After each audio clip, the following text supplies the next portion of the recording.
La semana pasada empezamos una serie nueva y estamos estudiando qué es el Evangelio. La serie se titula El Evangelio y la semana empezamos definiendo la pregunta, ¿qué es el Evangelio? ¿Verdad? Dijimos que tal vez muchos de nosotros, aunque tengamos años de ser cristianos, muy pocos cristianos realmente pueden verbalizar bien el Evangelio. Eso quiere decir que muy pocos lo entienden. Eso quiere decir que si no lo entendemos bien, estamos propensos a caer en un error doctrinal, ¿verdad? En una herejía inclusive, ¿verdad? No recibir salvación o a simple y sencillamente vivir en esclavitud.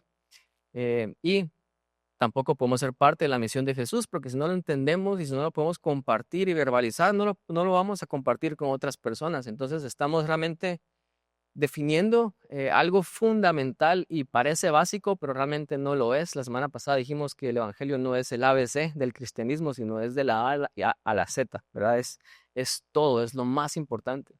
Y básicamente, para los que no vieron la semana pasada, dijimos que el Evangelio no son cosas que hacemos, ¿verdad? No es algo, un estilo de vida, no son reglas, no es una religión, que lo vamos a ver mucho hoy, sino dijimos el Evangelio es un evento histórico, ¿verdad? Son las buenas noticias que comunican el plan de salvación de Dios al mundo.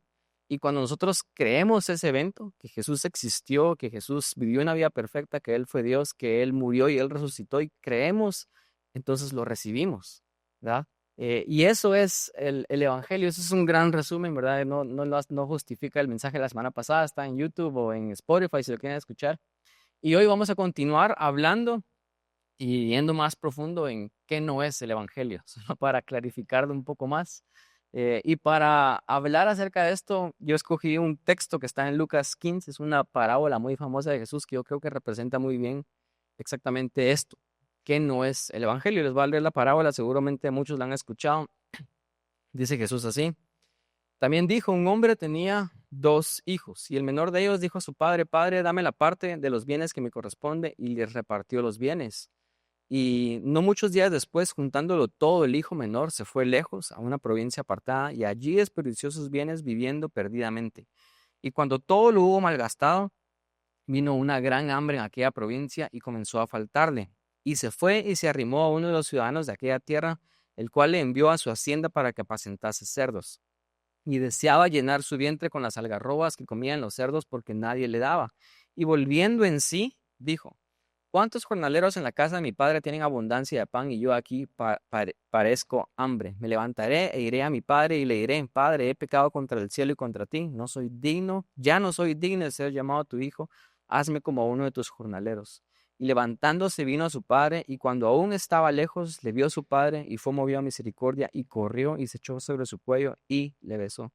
Y el hijo le dijo, Padre, he pecado contra el cielo y contra ti, ya no soy digno de ser llamado tu hijo. Pero el padre dijo a sus siervos, sacad el mejor vestido y vestidle, poned un anillo en su mano y calzado en sus pies, y traed el becerro gordo y matadlo y comamos y hagamos fiesta, porque este mi hijo muerto era y ha revivido, se había perdido y es hallado. Y comenzaron a regocijarse. Y su hijo mayor, que estaba en el campo, y cuando vino y llegó cerca de la casa, oyó la música y las danzas, y llamando a uno de los criados le preguntó qué era aquello, y le dijo, tu hermano ha venido y tu padre ha hecho matar el becerro gordo por haberle recibido bueno y sano. Entonces se enojó y no quería entrar. Salió por tanto su padre y le rogaba que entrase, mas él respondiendo le dijo al padre, he aquí tantos años te sirvo, no habiéndote desobedecido jamás, y nunca me has dado un cabrito para gozarme con mis amigos.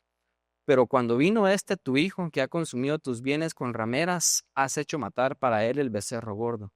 Él entonces le dijo, hijo, tú siempre estás conmigo, y todas mis cosas son tuyas. Mas era necesario hacer fiesta y regocijarnos, porque tu hermano era muerto y ha revivido, se había perdido y es hallado.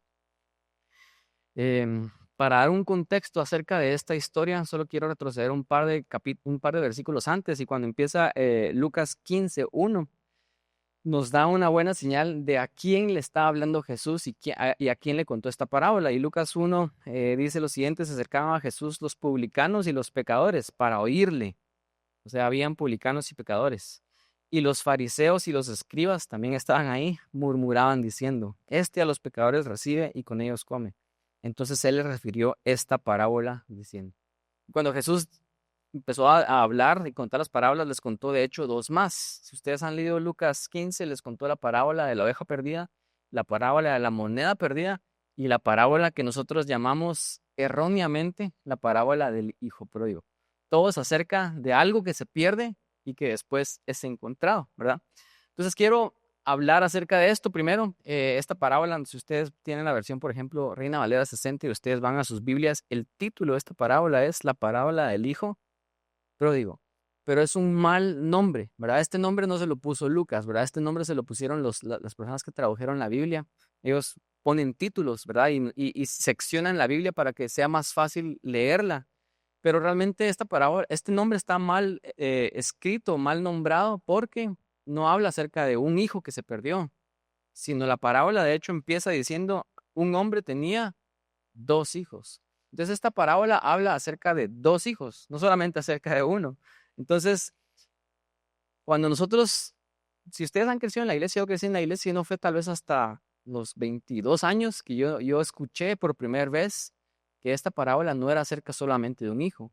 Pero hasta esa edad yo siempre escuché en la iglesia que esta parábola era acerca del hijo menor, el que se pierde, ¿verdad? El que se va al mundo y hace las cosas que todos sabemos que se refieren a alguien que está perdido, ¿verdad? Y decimos, o sea, la esencia es la esencia de lo que hemos escuchado, tal vez es cosas como, no importa qué tan perdido estés, si regresas al Padre, el Padre siempre te recibe, o sigue siendo hijo, aunque te alejes por un momento, solo tienes que regresar al Padre. Y ese es el mensaje como usual que entendemos cuando vemos esta historia solamente desde la perspectiva del hijo menor. Pero habían dos hijos y yo creo que hasta que no entendamos qué está diciendo Jesús con respecto a estos dos hijos, no podemos entender bien esta parábola. Nuevamente, para recordar, ¿se recuerdan que en Lucas 15 les acabo de mencionar que habían dos grupos de personas que estaban escuchando a Jesús? Los publicanos y los pecadores. Y los publicanos eran los recaudadores de impuestos que estaban traicionando a su país, entonces eran pecadores notorios, ¿verdad? Eran el equivalente a la persona que nosotros pensamos cuando yo les digo, alguien está trabajando en el gobierno y es corrupto, ¿verdad? ¿En quién piensan ustedes, verdad? Los publicanos tenían esa fama y realmente la tenían por buena razón, porque realmente eran corruptos y habían traicionado a su propia nación, porque trabajaban para los enemigos. Entonces siempre decir publicano era un insulto, ¿verdad? Y esta era la audiencia de Jesús, número uno, los publicanos y los pecadores, las personas que notoriamente todos saben que son pecadores, pero también había otro grupo. ¿Quiénes eran? Los escribas y los fariseos. Los escribas eran las personas que miraban la ley, sabían la ley, inclusive la escribían, eran como algún tipo de abogados en donde sabían mucho la Biblia y los fariseos era este grupo religioso que trataba de guardar la ley a perfección, entonces eran conocidos por tener una moral extremadamente alta, entonces podríamos decir que era el grupo de los religiosos y el grupo de los que no son religiosos. Y esta es la tendencia siempre en el ministerio de Jesús. Jesús siempre está en estos dos grupos. Si empezamos a ver la Biblia bajo esto que les estoy diciendo ahora, nos damos cuenta que siempre es así. Por ejemplo, Jesús va a la casa de Zaqueo. Zaqueo era un publicano, ¿verdad? Y los religiosos también estaban ahí y estaban criticando a Jesús por haber entrado en la casa de Zaqueo. ¿Se recuerdan de la mujer también que es allá en adulterio y que la sacan, ¿verdad? Y que todos la quieren apedrear. ¿Quiénes la sacaron? Los escribas y los fariseos. Y siempre están estos dos grupos al pendiente de Jesús, siguiendo a Jesús. ¿Quiénes? Los pecadores, porque se sienten atraídos por lo que Jesús está hablando, pero los publicanos, los religiosos, los fariseos, porque quieren juzgar a Jesús, quieren tentarlo para meterlo preso. Entonces, Jesús siempre está rodeado de estos dos grupos y esta es su audiencia, ¿verdad? En algún sentido yo les he dicho esto, inclusive Marta y María tienden a mostrar estas cosas porque Marta es como usualmente la más religiosa y María la que no es tan religiosa. Pero esta audiencia siempre está escuchando a Jesús, siguiendo a Jesús, ¿verdad? ¿Quiénes son? Los perdidos, los pecadores, los que sabemos que están allá afuera y que esos son los pecadores notorios que sabemos que no están buscando a Dios, pero también los que aparentemente no están perdidos, están dentro. De hecho, son muy morales, son muy religiosos, son muy legalistas, ¿verdad? Pero, y este es el punto y la esencia de la parábola, ambos están perdidos. Y esa es la esencia, porque es bien importante entender que esta parábola no se acerca solo de un hijo pródigo, sino se acerca de dos hijos que están igualmente perdidos, pero están perdidos de formas distintas. Uno está perdido de la forma obvia que todos sabemos que alguien se pierde, ¿verdad? El que se va a fiestas, el que hace todas estas cosas que nosotros sabemos que son pecados, pero la otra persona es la que está dentro de la iglesia, está dentro de la casa. Es muy legalista, es muy moral, es muy religiosa, pero está igualmente de perdida, ¿verdad?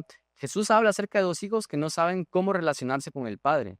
Ninguno de los dos sabe cómo relacionarse con el Padre, no tienen una relación personal con el Padre, ambos están perdidos. Y esta parábola también habla acerca de la única forma en la que realmente nos podemos relacionar con Dios. Entonces, por eso es que esta parábola es esencial realmente para entender el Evangelio. Y esta parábola nos dice que no es el Evangelio, porque hay dos formas de vivir que nosotros creemos que es el Evangelio, pero esas dos formas no son el Evangelio. Y hay una sola forma en la que realmente es la forma correcta de llegar a Dios. Entonces, les voy a decir, las dos formas que nosotros vemos en esta historia son dos formas de tratar de relacionarnos con Dios y de obtener salvación. Esas dos formas, ¿cuáles son? Y voy a mencionar nombres, palabras extrañas tal vez para algunos ahorita, ¿verdad? Mientras las escuchamos tal vez por primera vez, pero mientras las voy a ir explicando, creo que va a ir teniendo sentido qué significan estas palabras, pero las dos formas de relacionarnos con Dios una es la forma legalista de relacionarnos con Dios a través de leyes, ¿verdad? Y la otra es la forma relativista, la forma que dice no hay leyes, no hay verdad. Yo decido qué es la forma en la que yo quiero vivir. Otro sinónimo de eso sería la forma moralista, ¿verdad? O sea, ser alguien muy moral, porque esa es la forma en la que me tengo que relacionar con Dios. Tengo que cumplir todas las reglas para llegar a Dios. Y hay otra palabra más extraña que se llama antinomianismo, que antinomianismo significa vivir sin ley. Esas son las personas que dicen, yo no tengo por qué seguir las reglas, yo puedo hacer lo que yo quiera hacer, ¿verdad? Esa es la forma usual en la que nosotros pensamos cómo alguien está perdido, pero la otra, el antónimo de esto es el moralismo, o lo podríamos decir como la religiosidad y la irreligiosidad, que también es una palabra. Irreligiosidad de las personas que tienen un odio, ¿verdad? Desechan y rechazan completamente la religión, porque según ellos, la religión es control y ellos viven una vida muy libre, sin reglas, sin leyes, y ellos hacen lo que ellos quieren hacer. Y estas son usualmente las dos formas en las que como seres humanos tratamos de relacionarnos con Dios. Y las dos formas en las que nos perdemos. Lo voy a seguir ejemplificando. La forma legalista básicamente dice, tengo que obedecer para llegar a Dios. La forma relativista dice, no existen reglas, yo decido cómo vivir. Una dice, me gano el favor de Dios al cumplir las reglas. La otra dice, no hay reglas, yo defino cómo vivir. Una dice, me porto bien para ganarme el cielo. Otra dice, no existe el cielo, yo puedo vivir como yo quiera. Una dice, me porto bien para ser merecedor de buenas cosas. Y la otra dice, no necesito portarme bien, sino solo perseguir lo que yo quiera. No sé si estoy transmitiendo el punto de las dos formas usuales en las que caemos en el error de relacionarnos con Dios. El punto de la parábola es que ambos grupos están igualmente perdidos. Ese es el punto de la parábola.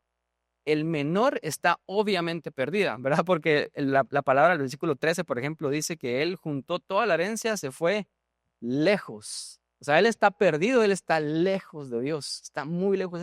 Esa es la forma obvia en la que todos acá sabemos que alguien está perdido. Usualmente estas personas no están acá el día de hoy, ¿verdad? Estas personas están muy, muy de goma como para venir a la iglesia y levantarse temprano, ¿verdad? Estas personas están haciendo cualquier otra cosa, lo que ellos quieran hacer allá afuera. Ellos no están pensando en Dios. Ellos no quieren nada que ver con Dios. Ellos quieren vivir su propia vida. Ellos quieren ser sus propias personas, sus propios dioses. Quieren hacer lo que ellos quieren. Esa es la forma del hijo pródigo, pero la otra creo que es la que nos cuesta entender. El versículo 28, por ejemplo, dice que este hermano mayor se enojó y no quería entrar. Él tampoco estaba adentro. Y el padre salió y le rogó que entrase. Ambos estaban fuera. Ambos estaban perdidos. Y de hecho es curioso que en esta parábola el que sí se restituye, el que sí llega al Padre es el que estaba lejos del Padre. Pero el que estaba cerca del Padre, él nunca se arrepiente. Y esta es la forma que usualmente nos cuesta mucho entender por qué una persona buena, entre comillas, religiosa, moral, que sigue las reglas, que obedece, cómo una persona así puede estar perdida, ¿verdad? Eso es a veces lo que nos cuesta entender. Pero la Biblia dice que el Padre salió por ambos. Cuando el hijo menor venía, el Padre salió. Cuando aún estaba, la Biblia dice en el versículo 20, aún cuando el hijo menor estaba lejos, el Padre fue hacia él. Y después en el mayor, el Padre también salió a traerlo. O sea, en ambos, el Padre toma la iniciativa para ir a buscarlos, porque ambos están perdidos y ese es exactamente mi punto. Hay dos formas de perdernos en la vida, ¿verdad? Perdernos, o sea, en el sentido de no llegar a Dios. En la vida hay dos formas de perdernos y no llegar a Dios. Y esos son mis puntos y hay una forma correcta de sí llegar a Dios. Entonces, ¿qué no es el Evangelio? Punto número uno, esta es la forma número uno. El Evangelio no es una religión de obras. Lo hemos hablado mucho, ¿verdad? Lo estudiamos acá en Gálatas bastante. Pero el Evangelio no es legalismo, no es religiosidad, no es moralismo. Eso quiere decir, no es algo que nosotros hacemos. La semana pasada lo vimos claro, porque nosotros pensamos, y les puse este ejemplo, si yo les pregunto, ¿ustedes son cristianos? Si ustedes me dicen, estoy tratando de ser cristiano, ustedes no entienden el Evangelio, porque el Evangelio no es algo que nosotros hacemos.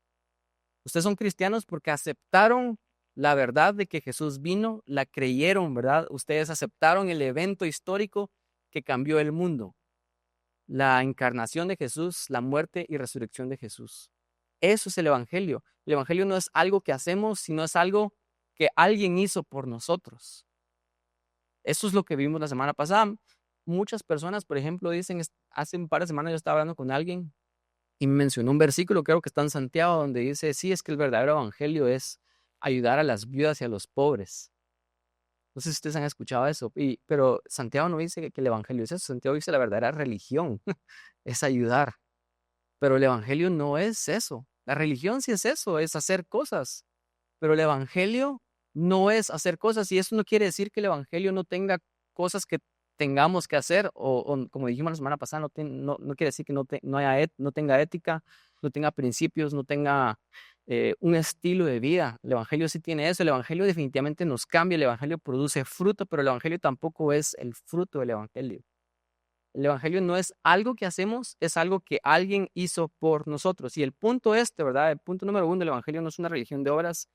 Lo que tenemos que entender acá es de que el hijo mayor estaba igualmente de perdido que el hijo menor. Y esto es lo que nos cuesta entender, porque externamente, ¿quién se mira que está perdido? El menor, ¿verdad? Porque el menor, de hecho el mayor dice, desperdició la herencia en rameras, en prostitutas. Entonces, el menor hace las cosas que son obviamente pecados, ¿verdad? Se sabe porque lo puedes ver cómo habla, cómo se comporta, que está claramente perdido. Pero el mayor nos confunde un poco, porque no sabemos si está perdido o no, porque se mira como una persona bien correcta, bien religiosa, bien moral. Entonces, por fuera es bien difícil de verlos, pero ¿cuál es la meta del cristianismo? ¿Cuál es la meta del evangelio? Y esto es para que nosotros tengamos claridad. La meta del cristianismo, la meta del evangelio no es ser personas morales, religiosas o legalistas. Es decir, la meta no es ser personas buenas o ser mejores. La meta es llegar a Dios. Esa es la meta. La meta es llegar a Dios. Y esta persona, este hermano mayor, no estaba llegando a Dios por muy bueno que él era. Por muy obediente que él era, él estaba igual fuera de la casa. Entonces él está igual de perdido. Entonces pregunta para que podamos entender esto. ¿Por qué creen ustedes que el hijo mayor, cuando el padre sale a llamarlo y decirle que entre, por qué el hijo mayor no quiso entrar? ¿Qué fue lo que le evitó al hijo mayor no entrar a la casa del padre? Y esto es algo que a mí realmente me ha estado cambiando un montón y me ha estado tocando. Yo he crecido en la iglesia y yo he estado siempre dentro. Pero ¿por qué el hijo mayor no quiso entrar? Y no fue por su pecado. Porque de hecho, para el hijo mayor, delante de sus propios ojos, él no tiene pecado. El menor es pecador. ¿Qué fue lo que evitó que él entrara? Su orgullo. Su orgullo, porque él estaba poniendo su confianza en sus propias buenas obras. Y esto es algo que ha hecho un cortocircuito en mi mente. Porque usualmente, ¿verdad? Y no quiero, al decir lo que estoy a punto de decir, no quiero menospreciar el pecado, después voy a hablar acerca del pecado. El pecado claramente nos aleja de Dios, nos separa de Dios, nos evita que lleguemos a Dios. Pero un impedimento más grande es el orgullo de creer de que no necesitamos de Dios. De hecho, el menor llega a Dios porque él sabe que tiene pecado. Porque él está tan perdido, él puede reconocer que no tiene nada de lo cual orgullecerse porque no tiene ninguna buena obra. Pero el mayor, porque sí tiene buenas obras, porque sí tiene algo de justicia, entre comillas, tiene mucho orgullo. Y lo que lo evita realmente llegar a Dios es su orgullo. Esa en esencia es la forma moral y religiosa y legalista de perdernos. De creer que es por nuestras buenas obras que nosotros podemos llegar a Dios. Eso nos llena de orgullo y el orgullo nos evita de ir con el Padre. En una ocasión Jesús le estaba hablando nuevamente a los principales sacerdotes y a los ancianos del pueblo y les dijo lo siguiente: de cierto les digo que los publicanos y las rameras van delante de vosotros en el reino de Dios. ¿Por qué? Porque por lo menos los que están perdidos saben que están perdidos. Los que están perdidos saben que tienen pecado. Y llega un punto en donde ellos tocan fondo y dicen: no puedo seguir viviendo así.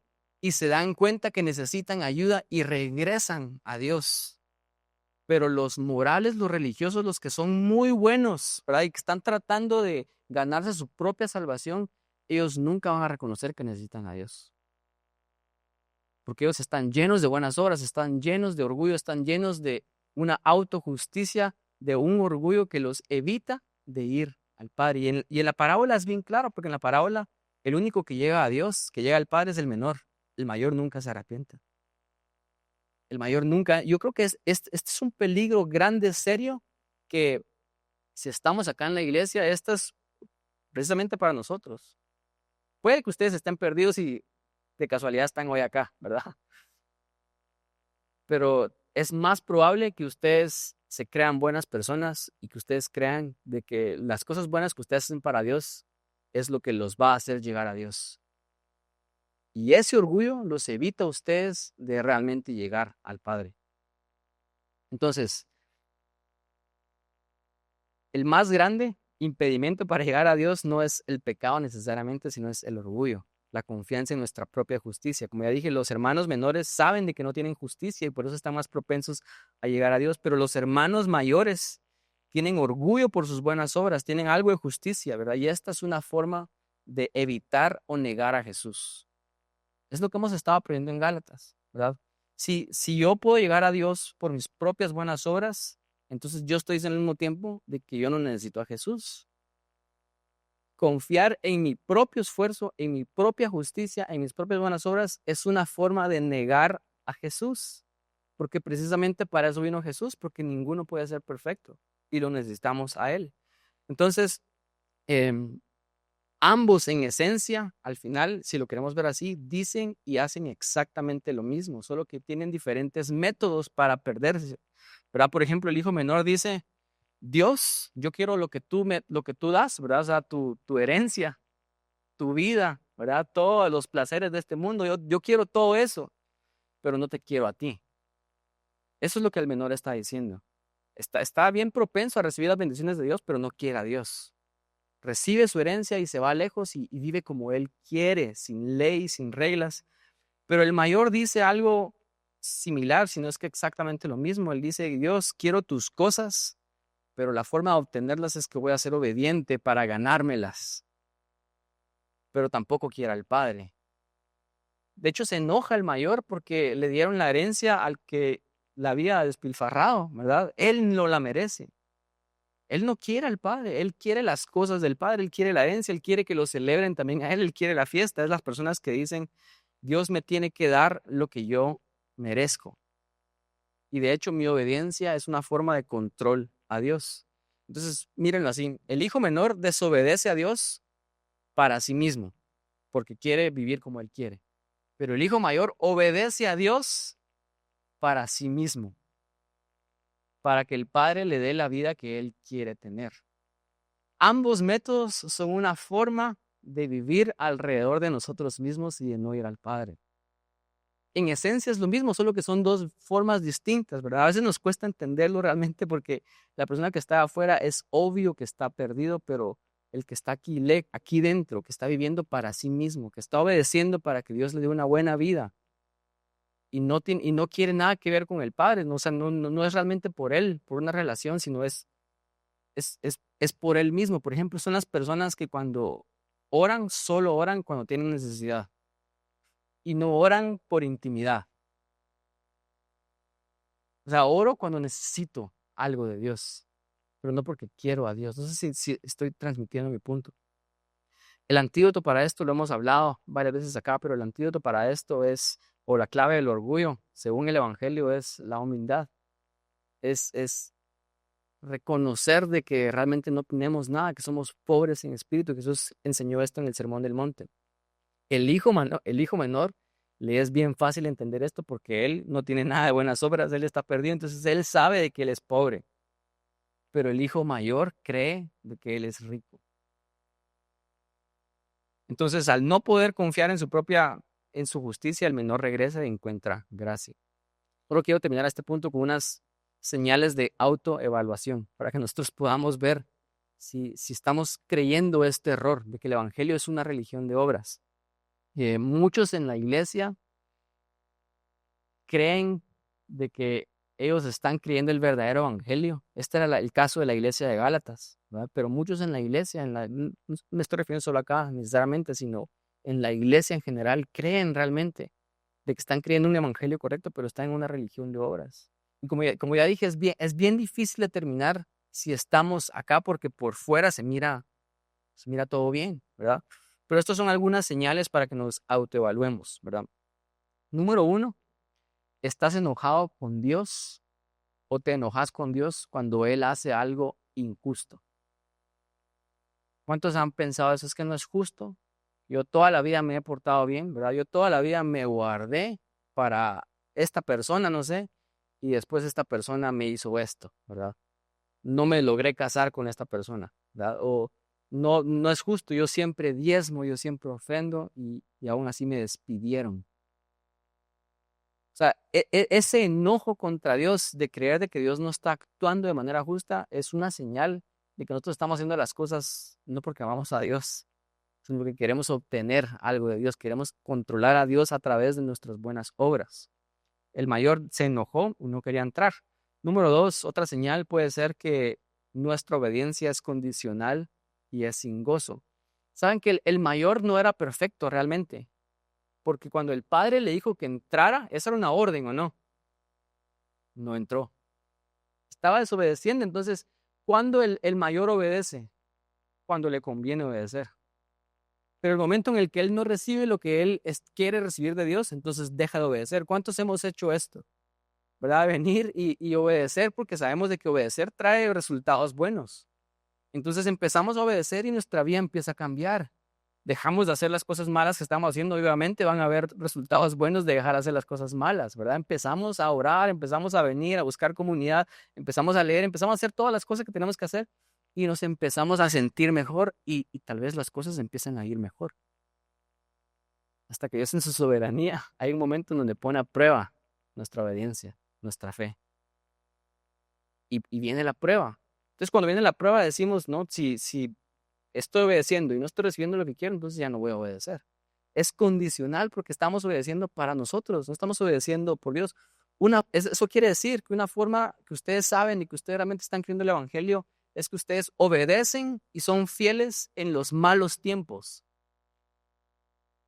Si en la prueba, en las situaciones donde ustedes no están obteniendo lo que ustedes quieren obtener, ustedes se mantienen fieles, y obedientes, ustedes creen el Evangelio.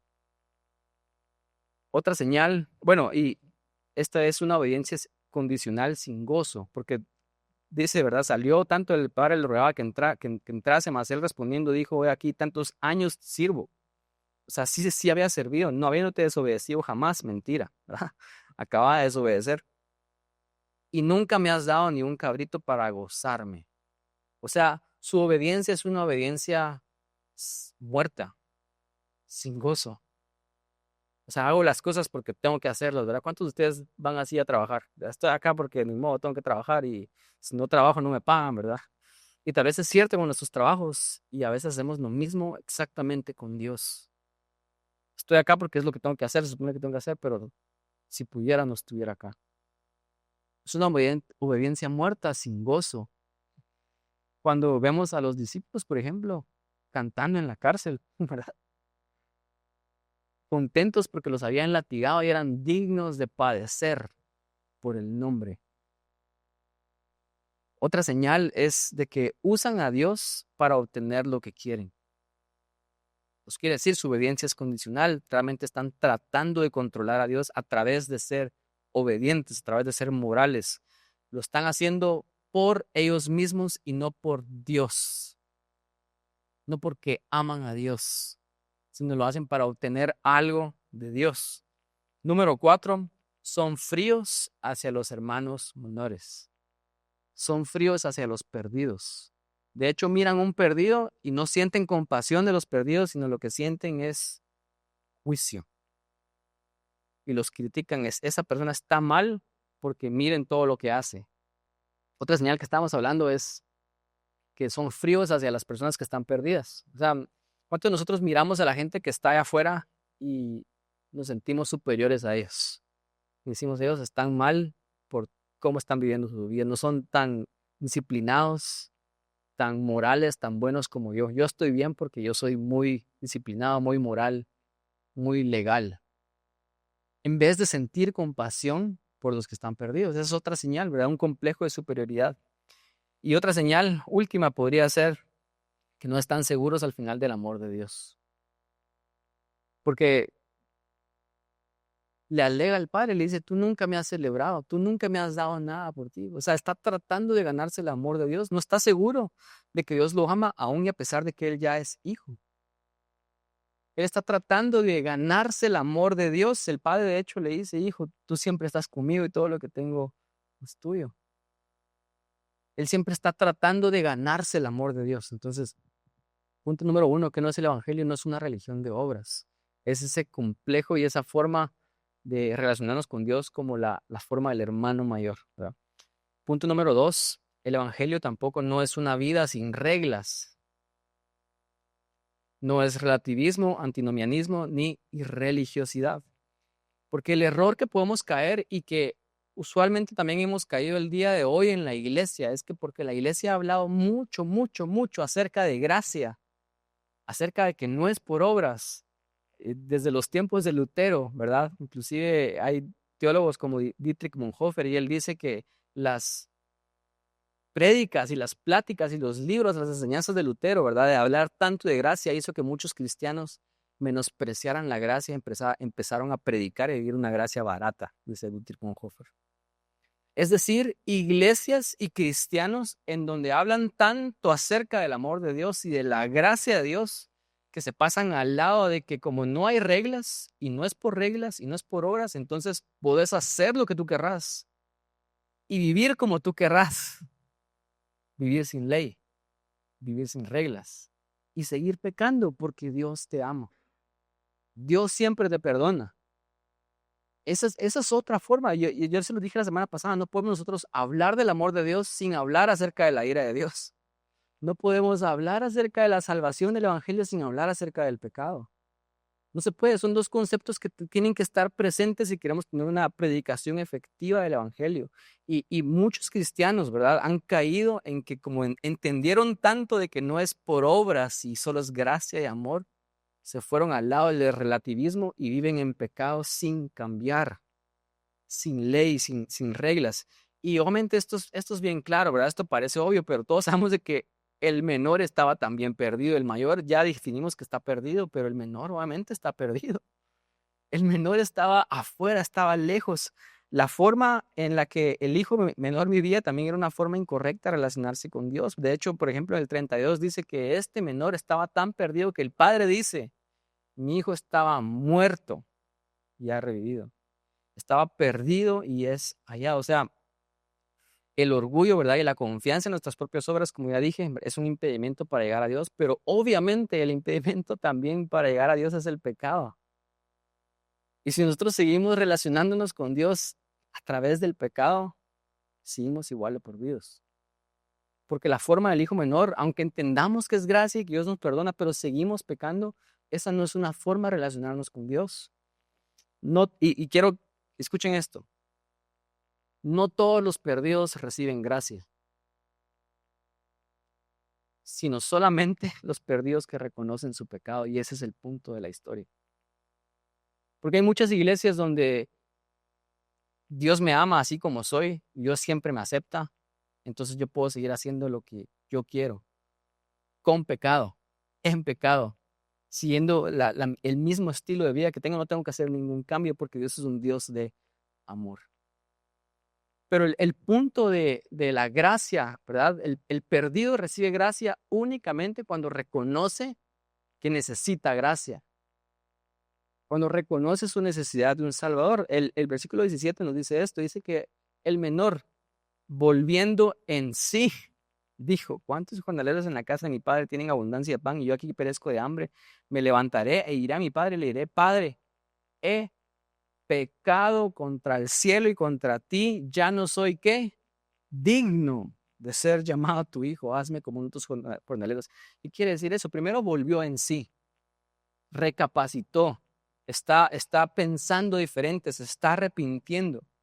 Después toma una acción de dejar la vida que estaba teniendo e ir al Padre. Toma una decisión de cambiar su estilo de vida y cuando está delante del Padre, se arrepiente y reconoce su pecado. Sabe que ha pecado contra Dios y contra su Padre y también sabe que ya no es digno. ¿Eso qué quiere decir? Que él no está apelando justicia. Él está apelando misericordia, si es que el Padre la tiene. Y de hecho está dispuesto a trabajar si es necesario para recompensar todo el daño que ha causado. Porque dice, hazme como uno de tus jornaleros. Está dispuesto a hacer cambios. Eso es la esencia del arrepentimiento. Entonces podemos decir, sí, pero lo hizo nada más porque tocó fondo. Y sí, o sea, tocó fondo y eso fue lo que lo hizo recapitular. A veces somos tan necios que es lo único que realmente nos hace cambiar. Pero al final él sí se arrepintió. Entonces, el punto es este, ¿verdad? Ambos hijos están perdidos, ambos necesitan al padre. El padre sale a buscar a ambos, pero ambos necesitan arrepentirse. Y ese es el punto de la historia. O sea, puede que nosotros ya estemos acá y digamos, sí, yo entiendo que no es por obras, es por gracia.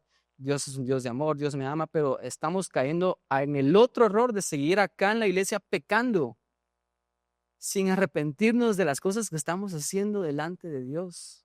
Y claramente esa es otra forma en la que nos perdemos. ¿Y qué es la acción que causó esta restitución en el hijo menor? Es esto, arrepentimiento. Por ejemplo, Marcos 1:15, Jesús cuando empezó a predicar, cuando empezó su ministerio, él dice, arrepentíos, el reino de los cielos se ha acercado, creed el evangelio.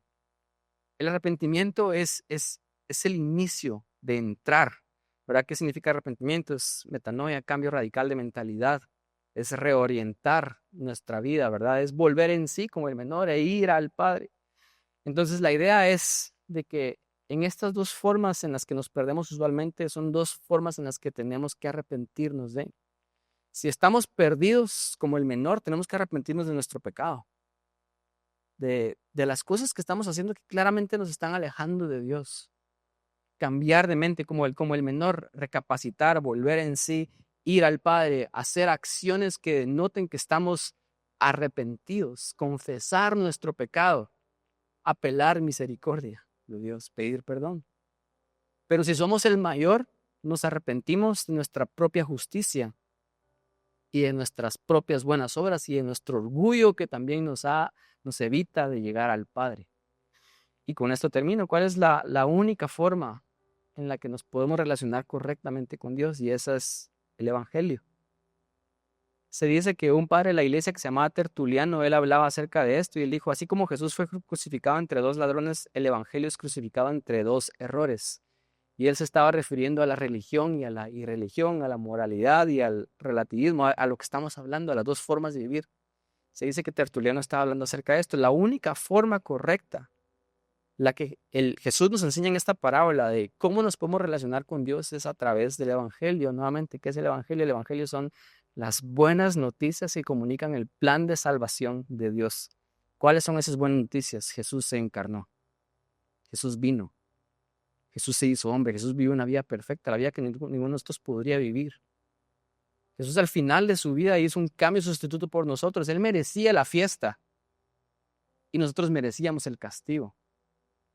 Y él dice al Padre, hey, dales mi recompensa y yo tomo el castigo de ellos. Él murió y resucitó. Eso es el Evangelio, es creer eso. Y está aquí en la historia también. Y con esto termino. Primero vemos que el Evangelio está acá porque podemos llegar al Padre solamente si el Padre va a nosotros. En la historia, en ambos casos, el Padre sale a buscarlos. ¿Verdad? Pensamos que el menor iba a llegar al Padre, pero dice la Biblia que aun cuando él estaba lejos, el Padre lo vio y el Padre corrió a él, lo encontró, lo restauró, lo besó, lo recibió, lo restituyó, todo lo que hizo el Padre, pero el Padre salió a buscar al menor y después el Padre sale a buscar al mayor también. Eso es el Evangelio. El Evangelio es que nosotros no podríamos nunca llegar a Dios por nuestros propios medios. Volver a Dios, arrepentirnos, es nada más la decisión de reconocer nuestro pecado y saber que necesitamos de Dios, pero aún así no podemos llegar a Él si no es porque Él viene a nosotros. Eso es Jesús, ¿o no? Nunca podíamos llegar a Dios y por eso mismo Jesús vino, se encarnó, se hizo hombre. Y la otra parte del Evangelio que miramos en esta historia es que la gracia tiene un costo y esto yo no lo había visto, sino porque lo escuché de un teólogo que lo estaba enseñando y lo estaba hablando, pero él decía esto, él decía, no sé si ustedes se han dado cuenta, de cuando el menor vino, cuando el menor vino, el padre viene y dice, saquen el mejor vestido, pongan el mejor vestido, pónganle un anillo, calzado en sus pies, traen al becerro gordo, mátenlo, hagamos fiesta. Ustedes saben que todo lo que el padre hizo por el menor tiene un costo, ¿verdad? Y el menor ya había malgastado su herencia. Entonces, las cosas que le pusieron al menor, ¿de quién eran? Este teólogo dice, eran del hermano mayor. Porque la herencia del menor ya había sido malgastada.